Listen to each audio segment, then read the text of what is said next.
Hello नमस्कार दोस्तों, मैं अजय यादव एक बार फिर से आप सभी दोस्तों का स्वागत करता हूं। और आज की इस वीडियो में हम आपको बताने वाले हैं भोजपुरी फिल्म पवन पुत्र का 12 दिन के बॉक्स ऑफिस कलेक्शन की जानकारी। और ये फिल्म रिलीज हुई थी भोजपुरी बॉक्स ऑफिस पे 11 मार्च 2020 को, यानी होली के मौके पे।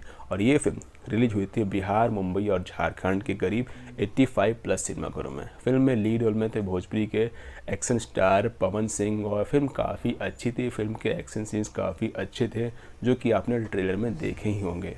फिल्म एक्शन, ड्रामा और कॉमेडी से भरपूर है और फिल्म में एक बहुत ही अच्छा किरदार प्रियंका पंडित का। आइए बात करते हैं दोस्तों। फिल्म को डायरेक्ट किया है फिरोज़ खान ने। और फिरोज़ खान इससे पहले काफ़ी फिल्म डायरेक्ट कर चुके थे, जैसे कि रणवीर, और जिस फिल्म में लीड रोल में थे रवि किशन। फिल्म को लिखा है राकेश त्रिपाठी ने, फिल्म को एक्शन सीन श्री श्रेष्ठा ने दिया है और फिल्म को डांस दिया है कानू मुखर्जी ने। आइए बात करते हैं फिल्म के बॉक्स ऑफिस कलेक्शन के बारे में, जो होगा 12 दिन का।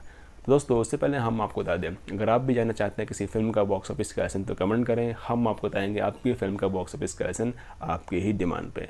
दोस्तों फिल्म ने अपने डे 1 पे कमाई की थी 85 प्लस सिनेमाघरों से 21 लाख रुपए। फिल्म का फर्स्ट वीकेंड यानी 3 दिन का बॉक्स ऑफिस कलेक्शन था 67 लाख रुपये। और फिल्म ने 12 दिनों में कमाई की 3.82 करोड़ रुपए। फिल्म का बजट है 2.89 करोड़ रुपए और ये फिल्म बॉक्स ऑफिस पे एवरेज साबित हुई। दोस्तों आपको क्या लगता है फिल्म कितनी कमाई कर सकती है अगर सिनेमा से रीओपन हुए? तो वीडियो पसंद आया तो लाइक करें, चैनल को सब्सक्राइब करें और अपने दोस्तों को ज़रूर शेयर करें।